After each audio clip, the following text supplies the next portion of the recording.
The deep web, also known as the dark web or invisible web, is the hidden part of the internet most of us don't know about. It is accessed through software like the Tor browser. This obscure part of the internet is masked in anonymity, which offers a safe haven from anyone from casual browsers to criminals. The deep web is home to a much larger amount of content and information than the surface web. However, it is impossible to measure the size of the deep web because the majority of the information is hidden or locked inside databases, but early estimates suggest that the deep web is 400 to 500 times larger than the surface web. The deep web can only be accessed through certain means, the most well-known being Tor, which stands for the Onion Router. Tor is a free software for enabling anonymous communication to protect the privacy of the user. Tor was first developed by a non-profit group and initially funded by the US government. Ironically, today Tor is considered one of the only anonymous browsing systems that government surveillance programs cannot bypass. In countries where online censorship and surveillance is prevalent, a growing number of people rely on Tor and the deep web to protect their online privacy. Clicking on a wrong link with JavaScript enabled on your browser can be very dangerous on the deep web. A JavaScript exploit can be used to upload malware into the user's computer, meaning a keylogger can be installed without your knowledge and your passwords will be compromised.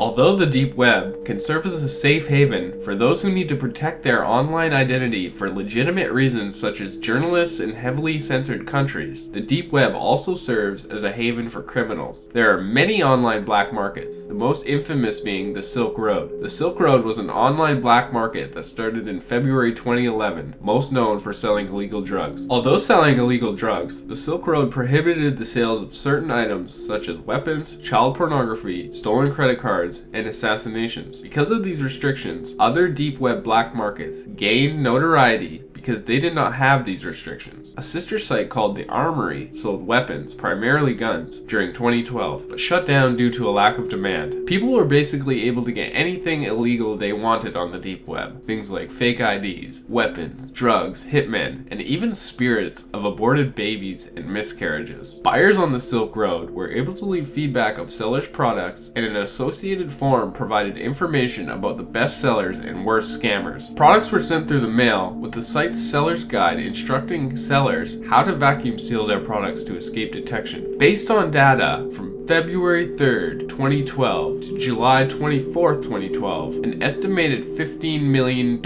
in transactions were made on the Silk Road. A year later, Nicholas Kristen said in an interview that a major increase in volume to somewhere between 30 million and 45 million would not surprise him. Buyers and sellers conducted all transactions with bitcoins, a cryptocurrency that provides a certain degree of anonymity. Silk Road held buyers' bitcoins in escrow until the order had been received. Any changes in the price of bitcoins during transit were covered by the owner of the site, who went by the username Dread Pirate Roberts. In October 2013, the FBI shut down the Silk Road and arrested Ross William Albrecht under charges of being the site's pseudonymous founder, Dread Pirate Roberts. On November 6, 2013, Silk Road 2.0 came online, run by former admins of Silk Road. It too was shut down, and the alleged operator was arrested on November 6, 2014 as part of the so-called Operation Onimus. Albrecht was convicted of 7 charges related to the Silk Road in U.S. federal court in Manhattan and was sentenced to life in prison without the possibility of parole. Further charges alleging murder for hire remain pending in Maryland.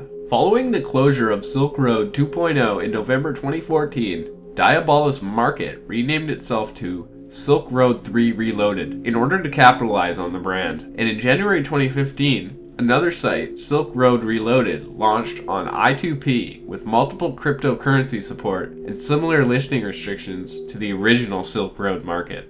Just like black market sites, the deep web also seems to be booming with cannibalistic sites. Everything from cannibal chat rooms to cookbooks, you can find it on the deep web. There are sites that are as simple as discussing things such as users' first time eating human flesh. However, there are other sites where people can actually volunteer to be eaten, or meet with a fellow cannibal and eat each other. While most of the people offering themselves do it for fetish reasons, many of them actually do it for money. There have been stories spread across the web about how people on the deep web will often offer themselves up as a meal for a flesh-hungry cannibal in order to have money left for their family. While the exact details of this are unknown, it's assumable that the cannibals hand the money over to the family before devouring the sacrifice.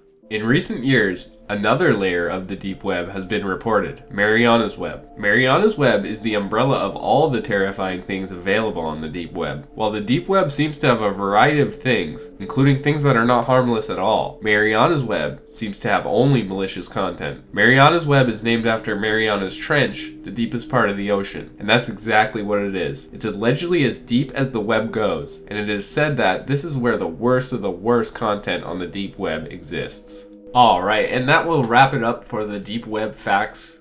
If you're still interested in the deep web, there's a documentary called Deep Web. It came out in 2015 and I highly recommend it. And if you have any ideas for future video topics, please let me know in the comments below what you want to see. Thanks for watching, and I'll see you guys in the next one.